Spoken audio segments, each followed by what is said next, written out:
I started running when I was about 6 years old. My mom was just like, she said I'm a busybody, so she just was driving by a track one day, and she put me in. She went up to, she saw a team practicing, and she went and saw what they could do for me, and she just put me in something just to keep me busy.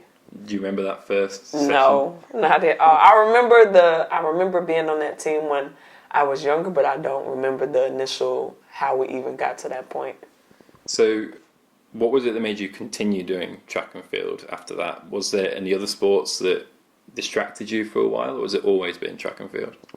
There was a period of time when I thought I could get into basketball, but I'm so timid because I wear glasses. So I'm like, I don't want to be touched at all. And so I tried the basketball thing, and it was like a lot going on. I never really got better at it. And then I think my sophomore year of high school, I was just like, okay, I'm just going to switch to track. This is pointless. So then, talk to us a little bit about high school. Just before we started the recording, we were talking about one particular event in high school which you were saying has kind of driven you since. Can you talk to us first about getting into high school and the track teams there, and then moving on to that particular event? Getting into high school, I got into like a selective enrollment school, so it's pretty much, based on me testing to get in there. They didn't really have a track team. Well, not at all. It was like the football coach and the football players, and I was kind of like, I didn't want to do that. I was so used to, the AAU and the summer leagues that I was in, and it wasn't like much structure. It wasn't motivating. There was nobody really there. And so it was kind of like a back and forth of me trying to decide, do I even want to stay at this school? I want to run track. And my mom would just kind of like pull together our resources, like looking for things, alternatives like I can do to get better training, especially being in Chicago. I think it's maybe one quality indoor track in the whole city of Chicago. So we just did that, and it ended up working out. So, was it an instant success at high school for you? I'm trying to remember. No, I remember being hurt. I really had a really bad injury. Maybe my 8th grade year, I think I stopped running. Then I stopped running.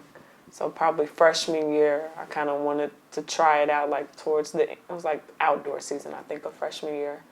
I was like, I think I want to try it out if I'm not hurt, whatever that feels like. And it didn't hurt. And I was like, okay, Mom, I want to run.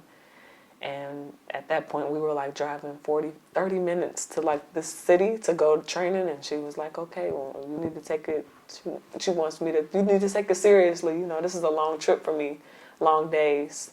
So we ended up doing that. And so has it always been the 400 meter hurdles for you, or like how many different events do you try before you settled on four hurdles? I think I tried. I did the 100. I used to get my head bust. No, I was actually kind of good in the 100 just for the group, but as I got older, I was like, okay, you can't keep doing this. I think I did the 200, I did the 400, and I started sticking more to the 400. I think I tried the 200, and I was doing like really well, keeping up with one of the other top girls in the state. And I was like, oh, this is fun. I did the 100 hurdles. That was another one. I always wanted to try long jump, never got a chance. I tried high jump one time, almost died, so I was like, no, thank you. And then as I got older, it was just, okay, 100 hurdles, 400. And then someone convinced me to go into the 400 hurdles. And I won. I like ran my first time I ran, and I was like, no. And then they was like, okay, we'll do this at the next meeting, then nationals. I won nationals. And I was like, okay, I guess I'm going to take this more serious. So it was 100 hurdles, 400 hurdles. And then going into college, it was the same. But as we kind of started to see my talents, it was like, okay, 100 hurdles kind of gets put on the back burner. And it's like 400 hurdles, 4x4, 400. And then now I'm here now, just mainly 400 hurdles, but I kind of have fun with the 400 and the 2. So the first time you did 4 hurdles, was it natural? Because it is quite hard to pick up the barriers at speed. I'm trying to remember, like, what was my stride pattern even? I think I want to say I ran like a minute 03, 1 minute or something. I was so tired, and I was like, y'all are not serious. I'm not doing this. But I honestly can't even remember, but I know it was sloppy for sure. I prefer the flat 400. I really like that, but I think once I won nationals and broke the my age group record in it, I was like, oh, this is fun. And now as I'm getting older, I'm like, okay, would I rather run a 52 or a 50 point? And I was like, I think the 400 hurdles is better, but now I'm starting to miss the 400, so I'm just like all over the place. I tried out for the World Youth Team that was slated to go to Lille, France, and I ran the 400, and I almost did not make it. I almost missed check-in. That was such a dramatic competition.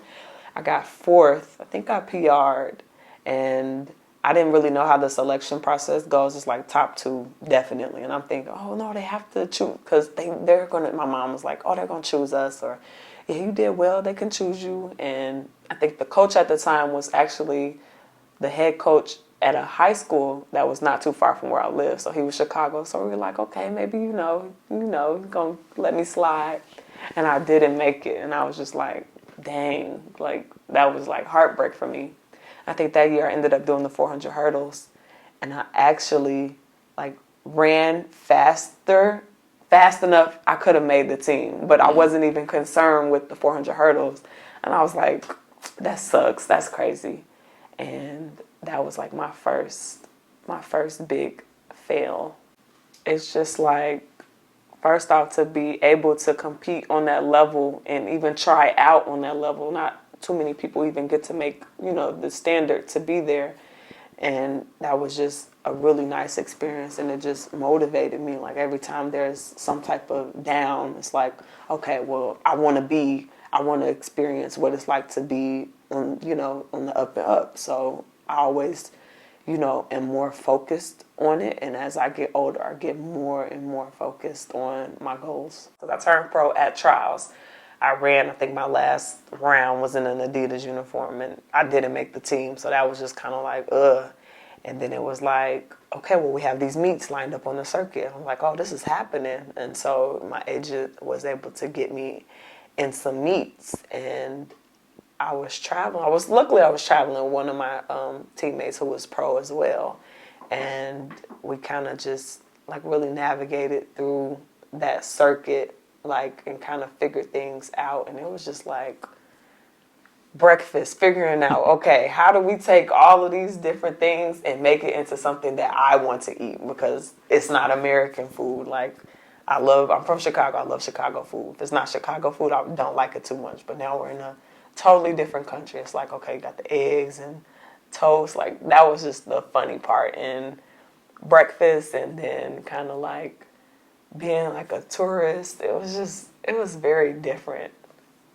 Was it almost too tempting when you arrived somewhere like Oslo to kind of go and look everywhere and see everything? No. Growing up, I was thinking about this when I talk to people about me traveling, and like, oh, you don't look around. I'm like, no. Like, growing up, I remember as a kid, like, we would go to the AAU meets or something. There's like water parks and stuff, and well, let's go to the beach. And like, oh, if you go swimming, you go run bath. So I'm like, oh my goodness. So I'm still, 10, 12 years later, I still like, let me sit down before I run. But once I'm done running, we're out of the hotel the next day. So it's like, they're like, you don't do. I was like, no, I'm so scared. Like, I'm like, oh, I'm just so weak. Like, I need to save my energy. So I try not to do too much. So have you been able to see much now? You've had a couple of years kind of under your belt. I feel like now I'm kind of knowing my limits. Like, okay, I can walk around a couple of blocks and before I call it quits. Like, this year I'm like, okay, everyone's bugging me. I guess I'm going to give being a tourist a try, because I liked it when I was in China. I got to actually stay after a meet and walk the Great Wall of China, and that was a really good, cool experience for me. So how has that, you mentioned the food, like how has that been kind of adjusting to it, and have you got a favourite kind of on the circuit that you found? Adjusting, oh my goodness, I'm really thankful for Aries, because he's a big foodie, and we got cool, and like every time I'm on the circuit, I'm like, I know Aries is down, like, where he eating? Because he's always picking the good food. He's never gonna lead me wrong when it comes to food. So with that, I always like go out with Aries. But if Aries is not there, I'm like bound to the hotel trying to figure out what I'm gonna eat. But like in places like the UK, I feel like it's a little bit easier. It's more similar to America. I can use like Uber Eats or something and get some Caribbean food or whatever. Aries is it's like my main travel buddy. But I'll probably see him like two or three times a year.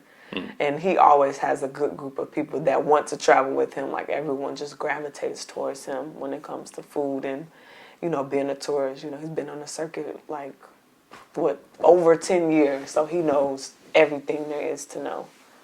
So what's it like in the four hurdles group? Because there's a lot of, especially Americans on the circuit, that tend to do the same meets together. Do you all get on quite well?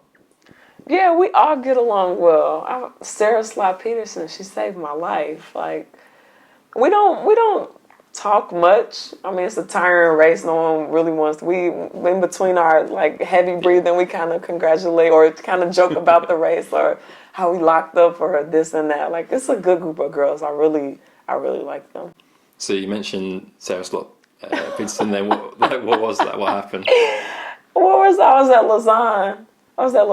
And I had finished the race, and I'm just walking barefoot, and I step on a safety pin, and it went through my whole toe.